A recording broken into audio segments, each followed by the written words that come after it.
दिल्ली के press club of India में एक प्रेस संगोष्ठी के दौरान दूरदर्शन के पत्रकार मुरली और सुप्रीम कोर्ट के वकील नितिन मिश्राम ने एक गंभीर आरोप लगाया है कि नोटबंदी पर 8 नवंबर को जो पीएम ने ऐलान किया था वो रिकॉर्डेड था, लाइव नहीं था। मुरली, आपको कैसे जानकारी मिली? आप चूंकि डीडी न्यूज में है तो आपको कैसे जानकारी मिली कि वो प्रोग्राम जो है वो लाइव नहीं था, रिकॉर्डेड था? आप खुद ही कह रहे हैं कि मैं डीडी न्यूज में हूँ, तो ऐसे में मुझे पता है अंदरूनी खबर क्या है, कौन सी चीज़ कब कैसे क्या हो रही है। तो बहुत सारी चीज़ें मुझे पता होती हैं क्योंकि मैं उस संस्था का एक हिस्सा हूँ। तो आप किस पोस्ट पर हैं डीडी न्यूज में और आपका काम क्या है वहाँ? मैं वहाँ पैकेजिंग स्टाफ में हूँ और मेरा काम जो है पैकेजिंग स्टाफ का जो होता है रॉ फुटेज से लेकर और उसको जो है टीवी पर देखने लायक बनाने तक का, और स्क्रिप्ट से लेकर उसको एडिट कराने तक का, प्रोडक्शन तक का, वो काफ़ी कुछ काम हम देखते हैं। लेकिन काम एक अलग जगह है लेकिन इन्फॉर्मेशन एक दूसरी जगह है।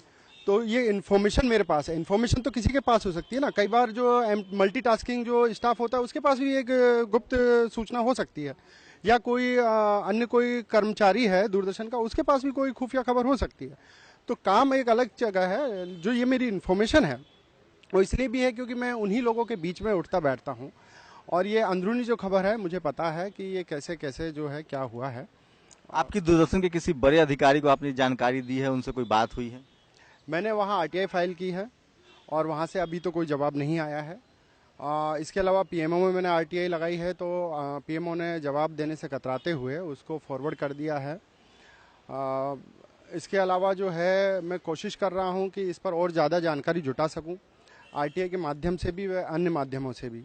लेकिन अभी फ़िलहाल तो यही है कि इस पर पुख्ता जानकारी मेरे पास है कि एडिटेड था। आप चाहें तो किसी विशेषज्ञ से उस लाइव टेलीकास्ट को एग्जामाइन करवाइए, हाँ, उसका परीक्षण करवाइए, तो आपको पता चलेगा उसमें कहाँ क्या किस तरीके से एडिट, कट या डिजॉल्व का इस्तेमाल किया है।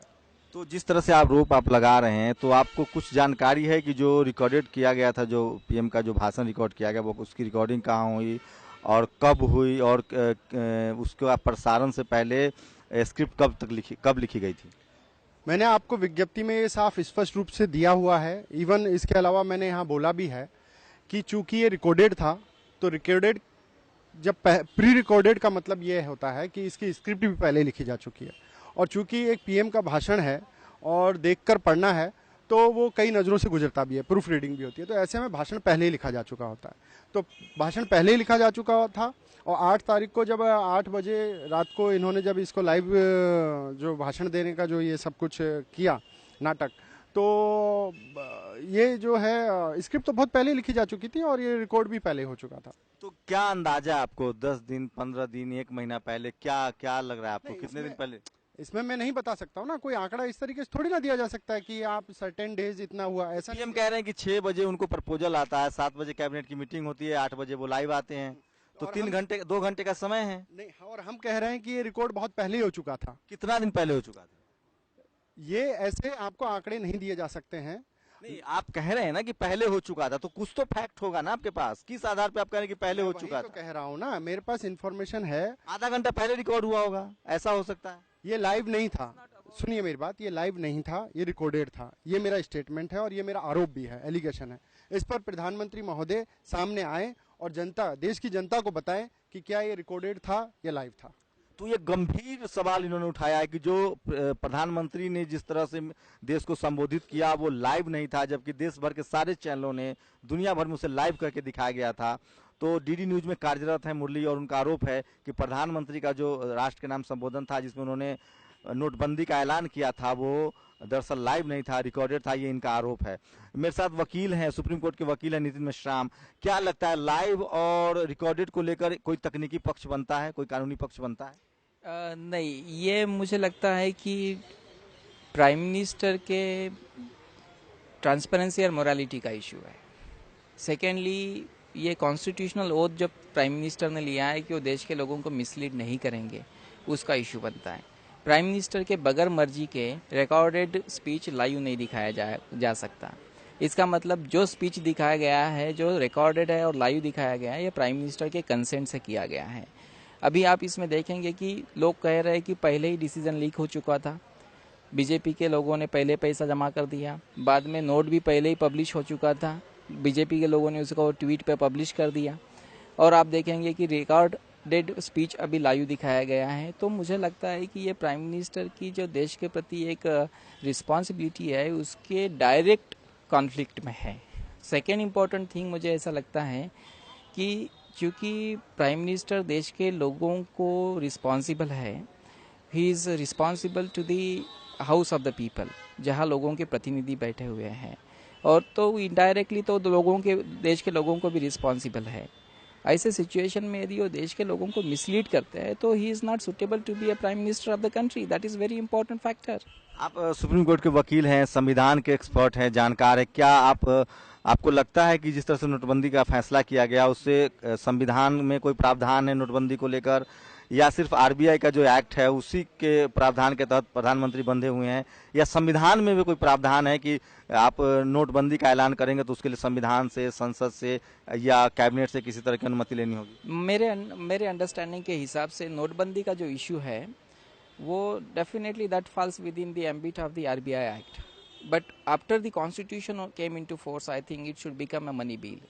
ये मनी बिल है और मनी बिल के थ्रू इसको पार्लियामेंट के हाउस ऑफ पीपल में, लोकसभा में पास करना चाहिए था, वो नहीं किया। आई टेल यू कि constitution has actually directed that every money bill should be passed by the Lok Sabha. अभी ये मनी बिल है, आधार एक्ट यदि मनी बिल है तो डिमोनेटाइजेशन मनी बिल है।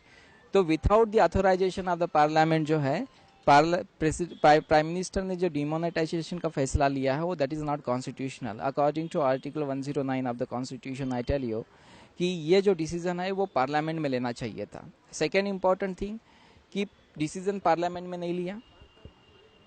थर्ड इंपॉर्टेंट थिंग कि ये सारा कुछ लीक हो चुका था, नोट भी लीक हो चुके थे, और आप देखेंगे कि डिसीजन इतना हरीडली लिया गया है। इस सर आप कैसे कह रहे हैं कि नोट लीक हो चुके थे? आपके पास कोई पुख्ता सबूत है? ट्विटर पे लोगों ने एलिगेशन लगाया हुआ है कि बीजेपी के ट्विटर पे तो फोटोशॉप भी करते हैं लोग। जब अगर इस तरह का लोग 2 दिन पहले गुजरात के अखबारों में जो है 2 महीना पहले कि 2000 का नोट आने वाला है करके गुजरात के अखबारों में पब्लिश हुआ था, और एक अखबार के मालिक ने यह कहा, संपादक ने यह कहा कि मुझे यह गवर्नमेंट की तरफ से इंफॉर्मेशन आई थी। अभी लेटेस्ट न्यूज है, गवर्नमेंट की तरफ से इंफॉर्मेशन मुझे आई थी कि 2 महीना पहले कह रहा, और अप्रैल के 1 तारीख को पब्लिश किया है। सर ठीक है, अखबारों की बात अलग हो, आप चूंकि कानून के जानकार हैं, आप संविधान के जानकार हैं, तो आपको इसमें लीगल गलतियां क्या लगती है, संवैधानिक गलतियां क्या लगती है? मुझे ऐसा लगता है कि इम्पोर्टेंट फैक्टर यह है कि डिसीजन यदि सीक्रेसी का है और उसका जो ओथ है, प्राइम मिनिस्टर ने सीक्रेसी का ओथ लिया है, उसका ब्रीच किया है प्राइम मिनिस्टर ने,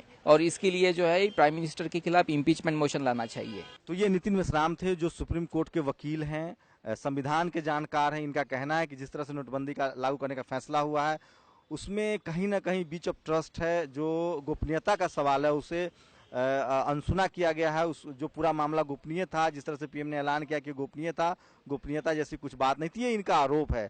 मेरे साथ आरटीआई के जानकार भी हैं जिन्होंने कई आरटीआई लगातार फाइल की है।